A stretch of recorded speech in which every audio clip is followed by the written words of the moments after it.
Hello friends, स्वागत आहे माझ्या युट्यूब चॅनल आरडी फार्मा मध्ये।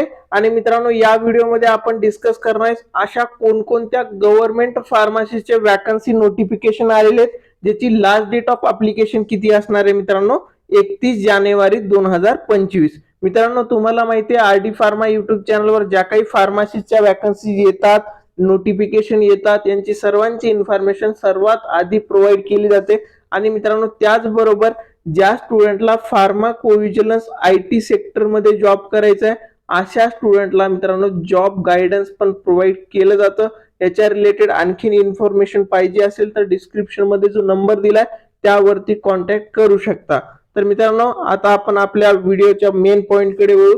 याच्यामध्ये मित्रांनो, या व्हिडिओमध्ये जे आपण डिस्कस करणार आहेत हे सर्व परमनंट गव्हर्नमेंटच्या फार्मासिस्ट वॅकन्सीचे नोटिफिकेशनच्या ज्या पोस्ट आलेल्या आहेत त्याच्या रिलेटेड असणार आहे। आणि मित्रांनो, ह्याची लास्ट डेट ऑफ ऍप्लिकेशन या सर्व पोस्टची काय असणार आहे, 31 जान 2025, म्हणजेच आज आणि उद्या या दोन डेट मध्ये तुम्हाला ऍप्लिकेशन फॉर्म याचं फिल करता येणार आहे। तर मित्रांनो, आपल्या कोणत्याही स्टुडंट जो तयारी करतोय त्याचं मिस होऊ नये यासाठी एकाच व्हिडिओमध्ये जे काही जानेवारी मंथ मध्ये वॅकन्सीज आलेल्या होत्या आणि त्याची लास्ट डेट ऑफ 31 जानेवारी असणार आहे, तर त्या सर्व स्टुडंटला या व्हिडिओची खूप हेल्प होणार आहे। तर हा व्हिडिओ सर्व स्टुडंट पर्यंत तुम्ही नक्की शेअर करा। याच्यामध्ये जी पहिली मित्रांनो वॅकन्सी आहे ती म्हणजे सगळ्यात चांगली CRA 2025। तर मित्रांनो, कॉमन रिक्रुटमेंट एक्झाम 2025 याच्यामध्ये 3 वेगवेगळ्या ठिकाणी वॅकन्सीज आहेत। त्याच्यामध्ये जर बघितलं एम्स, त्याच्यानंतर ESIC, त्याच्यानंतर सेंट्रलचे जे हॉस्पिटल असतात याच्यामध्ये। तर मित्रांनो, या तिन्ही ठिकाणी टोटल नंबर ऑफ पोस्ट जर बघितल्या तर 211 फार्मसीच्या वॅकन्सीज आहेत। तर यासाठी तुम्ही ऍप्लिकेशन लगेचच करायचंय आणि ह्याची लास्ट डेट आहे मित्रांनो 31 जानेवारी 25। जसं मी व्हिडिओच्या स्टार्टिंगला सांगितलेलं की या वॅकन्सीची जी लास्ट डेट असणार आहे ती 31 आहे, म्हणजे तुम्ही आज आणि उद्या या 2 दिवसामध्ये लगेचच ऍप्लिकेशन करायचंय। आणि त्याचबरोबर मित्रांनो, ज्या स्टुडंटला ऍप्लिकेशन फॉर्म करता येत नाहीये किंवा डाऊट आहेत, तर अशा स्टुडंटने मित्रांनो डिस्क्रिप्शन मध्ये जो व्हॉट्सअप नंबर दिलाय त्यावरती कॉन्टॅक्ट करा। तुमचं ऍप्लिकेशन फॉर्म व्यवस्थित करेक्टली सबमिट करून दिलं जाईल, फिल करून दिलं जाईल। त्याच्यानंतर मित्रांनो, जी दुसरी वॅकन्सी आहे ती आहे किंग जॉर्ज मेडिकल युनिव्हर्सिटी म्हणजेच KGMU। तर याच्यामध्ये पण मित्रांनो टोटल 38 पोस्ट आहेत। ही पण परमनंट फार्मासिस्ट वॅकन्सी आहे, सेंट्रल गव्हर्नमेंटची वॅकन्सी असणार आहे। तर मित्रांनो, ही वॅकन्सी खूप आधी आलेली आहे, पण ह्याची डेट इन्क्रीज होत लास्ट डेट ऑफ ऍप्लिकेशन ती कोणतं झालेलं आहे, 31 जानेवारी 2025। तर यासाठी पण मित्रांनो तुम्ही लगेच ऍप्लिकेशन करा, याच्यासाठी पण 2 दिवस असणार आहेत। त्याच्यानंतर मित्रांनो, तिसरं जे फार्मसीचं परमनंट गव्हर्नमेंट वॅकन्सीचं नोटिफिकेशन आलेलं होतं ते म्हणजे कुठलं, NALCO, national aluminium company limited. तर मित्रांनो, ही सेंट्रल गव्हर्नमेंटची मित्रांनो कंपनी आहे। याच्यामध्ये पण फार्मसीच्या परमनंट पोस्ट आलेले आहेत। टोटल पोस्ट याच्यामध्ये जर बघितलं तर त्या कमी होत्या, किती, 6 वॅकन्सीज आहेत। मित्रांनो, ज्या ठिकाणी कमी वॅकन्सीज असतात तिथे ऍप्लिकेशन पण कमी येतात। असं नका समजू की सर फक्त 6 वॅकन्सी आहेत, ऍप्लिकेशन करायचे की नाही। जर तुमची तयारी असेल तर मित्रांनो 1 वॅकन्सी असेल किंवा 2 वॅकन्सी असेल, तर तुमची तयारी चांगली असेल ना तर तुमचं सिलेक्शन तिथे होणार आहे। आणि मित्रांनो, ह्याची लास्ट डेट ऑफ ऍप्लिकेशन जर बघितले तर ती आहे 31 जानेवारी, जसं मी ऑलरेडी सांगितलेलं आहे। त्याच्यानंतर मित्रांनो, जी थर्ड वॅकन्सी झाली, त्याच्यानंतर जी फोर्थ परमनंट फार्मसीची वॅकन्सीचं नोटिफिकेशन आलेलं होतं ते कुठून, KSSCI म्हणजेच Kalyan Singh super speciality cancer institute.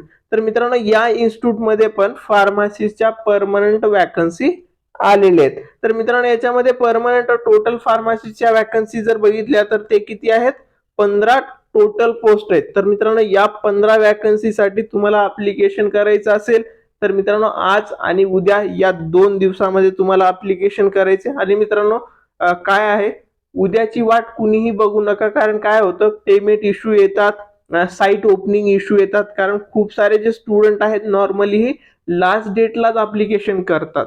तर त्यामुळे अशा प्रॉब्लेममुळे तुम्ही जे स्टडी केलेलं आहे, तुम्ही जे मेहनत घेतली यावर पाणी फिरू नये। तर यासाठी मित्रांनो ऍप्लिकेशन कधी पण 1-2 दिवस डेट पुढे आहे तरच करून घ्यायचंय, कारण फोटो अपलोडिंग मध्ये त्याच्यानंतर साइन अपलोडिंग मध्ये असे खूप सारे इश्यू ऑकर होतात। टेक्निकल आहे, इंटरनेट व्यवस्थित चालत नाहीये, तुम्हाला अर्जंट कुठेतरी काम असतं, मग ते डेट निघून जाते. तर मित्रांनो, अशा ज्या परमनंट वॅकन्सीज असतात त्याच्या अपॉर्च्युनिटी खूप कमी येतात. तर ह्याची पण मित्रांनो लास्ट डेट आहे ती म्हणजे 31 जानेवारी 2025. तर मित्रांनो, ह्या 4 वेगवेगळ्या पोस्ट आहेत, वेगवेगळे नोटिफिकेशन आहेत, ज्याची लास्ट डेट ही सेमच असणार आहे. तर मित्रांनो, हे 2 डेज खूप महत्त्वाचे आहेत. त्यासाठी मित्रांनो, तुम्ही ॲप्लिकेशन फॉर्म या सर्व वॅकन्सीसाठी करा. खूप सारे स्टुडंट म्हणताय सर की एम्समध्ये ॲप्लिकेशन फीस खूप जास्त आहे. तर ती ॲप्लिकेशन फीस खूप जास्त हे मी मानतो, पण तुमची तयारी असेल ना, तर हे एम्समध्ये काय झालेलं आहे, यावेळेस तेवढे लोक ॲप्लिकेशनच करत नाहीये. जे मी ऑब्झर्व्ह केले, खूप सारा स्टुडंट जे आहेत ते ॲप्लिकेशन फॉर्म करणंच अवॉइड करताय. तर यामध्ये असं आहे की कमी स्टुडंट ॲप्लिकेशन करतील आणि तुम्हाला याच्यामध्ये चान्स भेटू शकतो. म्हणजे कॉम्पिटिशन याच्यामध्ये काय असणार आहे, कमी असणार आहे. तर मित्रांनो, तुम्ही जर ॲप्लिकेशन फॉर्म करू शकत असाल, तेवढी फी पे करू शकतोय आणि तुमची तयारी थोडीशी झाली असेल, तर मित्रांनो या वॅकन्सीसाठी तुम्ही नक्की ॲप्लिकेशन फॉर्म भरा, कारण ही सेंट्रल गव्हर्नमेंटची परमनंट वॅकन्सी आहे. तर मित्रांनो, सेंट्रल गव्हर्नमेंटची सॅलरी पण त्यानुसार आहे. ती सॅलरी खूप चांगली येते. अदर जे इन्सेंटिव्ह वगैरे जे असतात ते सगळे सेंट्रल गव्हर्नमेंटमध्ये व्यवस्थित येतात. तर त्यासाठी मित्रांनो, या वॅकन्सीसाठी ॲप्लिकेशन फॉर्म भरा. याच्यामध्ये 4 डिफरंट वॅकन्सी आहेत. आणखीन एकदा सांगतो मी, CRE 2025 AIIMS ESIC central hospital ही एक आहे. त्याच्यानंतर KGMU किंग जॉर्ज मेडिकल युनिव्हर्सिटीची वॅकन्सी आहे. त्याच्यानंतर नॅशनल ॲल्युमिनियम कंपनी लिमिटेडची वॅकन्सी आहे आणि लास्टला Kalyan Singh super speciality cancer institute. तर मित्रांनो, या 4 डिफरंट वॅकन्सीज आहेत आणि मित्रांनो, ह्याची लास्ट डेट ॲप्लिकेशन किती आहे, 31 जानेमध्येच. उद्याच ह्याची लास्ट डेट ऑफ ॲप्लिकेशन आहे. यासाठी मित्रांनो, तुम्ही तुमच्या सर्व फ्रेंड सोबत हा व्हिडिओ नक्की शेअर करा, कारण एका ठिकाणी अशा पद्धतीने आपल्या युट्यूबला कोणीही वॅकन्सी सांगत नाही. जसं मी एका व्यवस्थितपणे म्हणजे मला असं आहे की महाराष्ट्रातल्या सर्व स्टुडंटची हेल्प करायची आहे मित्रांनो. तर त्यासाठी आपण व्हिडिओ हे करून इन्फॉर्मेशन प्रोव्हाइड करत असतो. तर व्हिडिओ आवडला असेल, व्हिडिओला लाईक करा, तुमच्या सर्व फ्रेंड सोबत हा व्हिडिओ नक्की शेअर करा आणि काही डाऊट असतील तर कमेंट करा. थँक्यू.